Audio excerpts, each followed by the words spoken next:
Salam rahayu-rahayu buat saudaraku sekalian yang ada di mana saja. Saudaraku, kali ini saya akan memberikan edukasi tentang cincin badar besi empu. Dan cincin ini itu simpanan lama sekali, saudaraku. Karena kemarin saya ambil dari peti penyimpanan, sekaligus akan saya buatkan edukasinya, saudaraku. Dan kebetulan cincin ini itu dulu sering saya pakai dan masuknya cincin pamungkas, saudaraku. Karena menurut saya cincin ini sangat bagus dan dulu sering saya pakai saat malang melintang dakwah di luar pulau, saudaraku.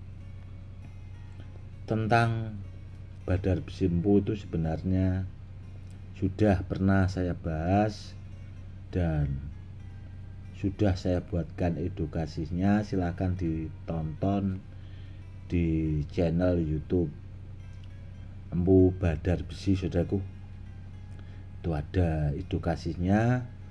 Buat yang belum menonton silahkan ditonton untuk menambah wawasan agar supaya lebih paham tentang jenis-jenis batu badar, untuk menambah pengetahuan, saudaraku. Oke, saudaraku, ini cincinnya badar besi empu atau biasanya sebagian orang menyebutnya badar besi hitam. Dan yang harus dipahami ya, saudaraku, badar besi itu banyak jenisnya. Ada juga badar besi batu hias, ada juga badar besi yang batunya memang bertuah. Contohnya ini, saudaraku, itu juga sudah pernah saya bahas dan sudah ada edukasinya. Silahkan ditonton saja YouTube-nya. Karena apa? Karena badar besi yang bertuah itu biasanya adanya di petilasan atau di tempat-tempat keramat, saudaraku. Dan termasuk ini badar besi empu. Dan badar besi empu yang ini itu dulu dari petilasan Syekh Jangkung. Dan dulu juga ada sebagian yang memang banyak termaharkan, saudaraku. Karena dulu itu saya sempat punya ya lumayan, saudaraku, lumayan banyak. Namun pas saat dakwah ke Sumatera itu, keluar pulau, banyak yang termaharkan, saudaraku. Dan kalau cincin itu ada 2 kalau nggak salah, itu di peti penyimpanan, saudaraku. Namun ukuran jarinya ukuran 7 semua kalau nggak salah, saudaraku, termasuk yang ini. Karena apa ya? Karena dulu mikirnya saya kan ya paling saya pakai pribadi. Kalau buat murid-murid biasanya itu cuma batunya, saudaraku, belum ada ikatnya seperti itu. Dan kalau ditanya soal tuahnya, saudaraku, badar besi empu itu sangat bagus sekali. Karena apa?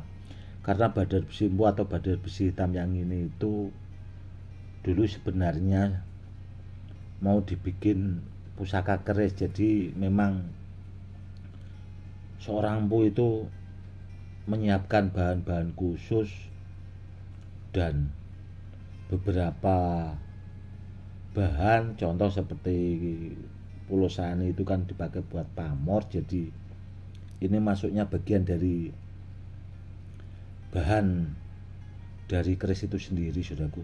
Kalau orang dahulu seperti itu.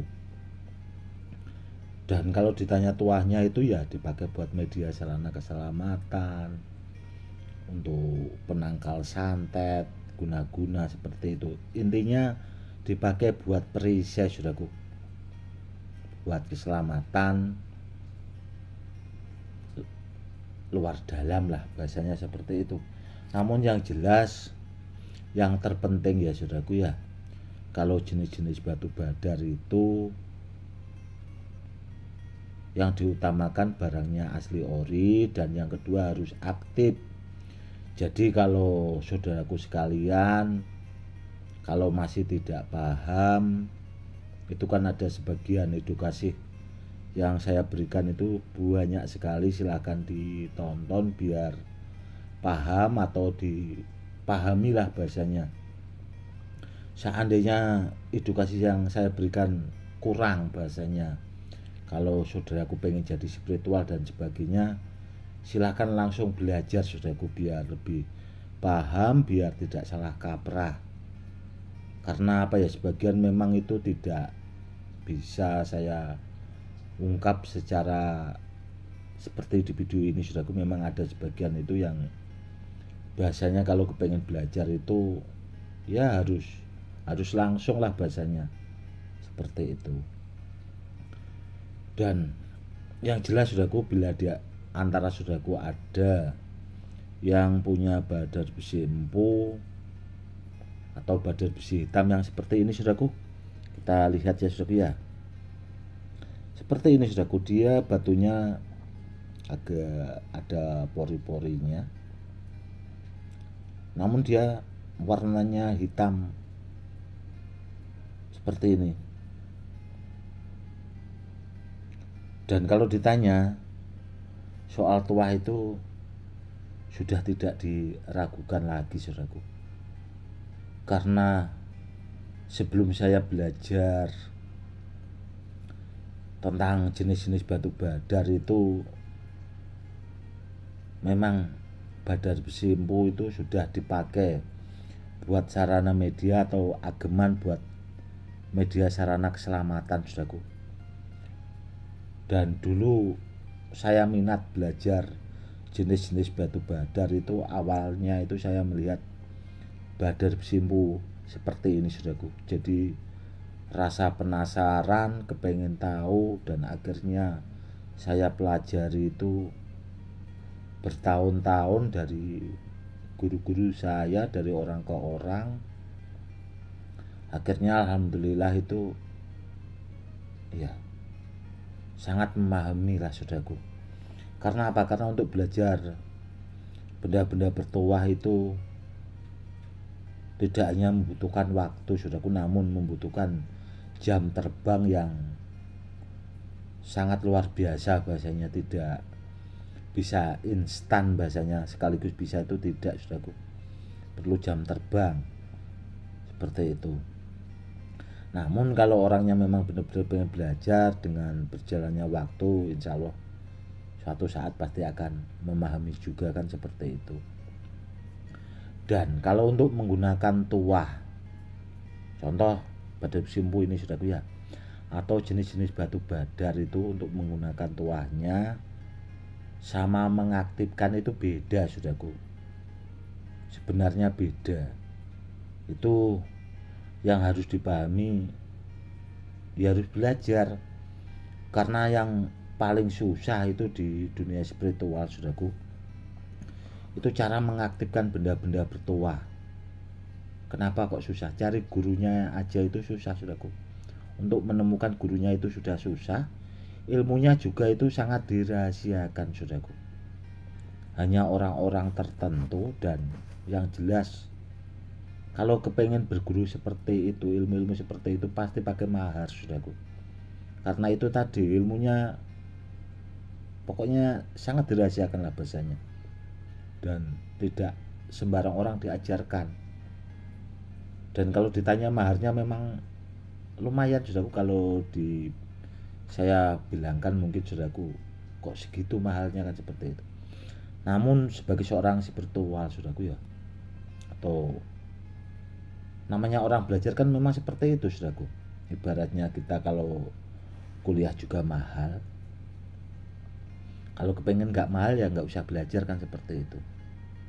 Karena ilmu yang seperti itu tidak sembarang orang saudaraku, itu yang harus dipahami. Dan pernah saya buatkan edukasinya, cara menggunakan tuah dari muntah besi itu kan rendaman minyak kelapa hijau sama minyak hajar aswad kalau nggak salah waktu itu jenis muntah besi saudaraku. Itu sebenarnya tidak mengaktifkan, namun untuk menggunakan tuahnya biar mau, saudaraku. Biar mau. Bahasanya itu ya biar tuahnya itu mau gitu loh. Karena apa? Karena ilmu untuk mengaktifkan itu caranya beda lagi, saudaraku. Dan ya itu tadi sudah saya bilang. Kenapa ilmu itu kok tidak sembarang orang diajarkan? Yang jelas yang dipastikan itu takut disalahgunakan, saudaraku. Karena itu. Dan itu tadi, saudaraku, ya. Cara menggunakan tuahnya sama mengaktifkan itu yang jelas beda. Bahasanya, cara menggunakan itu bahasanya itu tingkatannya masih biasa lah. Namun kalau cara mengaktifkan itu sudah beda lagi, saudaraku. Karena kalau kita punya kemampuan atau punya memiliki ilmu itu barang yang sudah bawaan dari alamnya itu bisa dikosongkan, saudaraku. Seperti itu. Jadi ya takutnya disalahgunakan itu tadi. Dia bisa dibuat mendatangkan tuahnya, bisa juga buat menghilangkan meskipun jarak jauh atau menyeberang lautan. Itu yang dikhawatirkan, makanya saya tidak begitu membahas. Kalau saudaraku pengen mengaktifkan benda bertuah, silakan pakai minyak pengaktif kodam atau minyak pengisi kodam, saudaraku. Itu yang lebih praktis bahasanya, biar tidak ribet. Karena apa? Karena kalau belajar ilmunya juga kita harus puasa, harus zikir. Pokoknya bahasanya membutuhkan waktu lah. Kalau kepengen cari yang praktik, simple, ya pakai minyak itu. Seperti itu, saudaraku. Oke, saudaraku, itu tadi ya, saudaraku, ya. Badar Besimpu itu sudah banyak terbukti kalau ditanya soal keampuhannya. Tuahnya juga sangat multifungsi, sangat bagus sekali. Memang banyak jenis-jenis batu badar itu punya tuah kelebihan masing-masing, saudaraku. Dan tergantung kualitas barangnya juga sih. Kalau barangnya bagus ya hasilnya bagus. Kalau barangnya bawaan tuahnya kurang bagus ya di situ-situ aja. Sebenarnya ya itu tadi, kita harus memahami benda bertuahnya juga, kita harus mampu mendeteksi bendanya juga, saudaraku. Oke, saudaraku, mungkin cukup sekian dulu edukasinya kali ini. Semoga lebih bermanfaat buat saudara-saudara kita yang awam supaya lebih paham. Cukup sekian dulu. Salam rahayu, salam hormat, saya Gus Edi.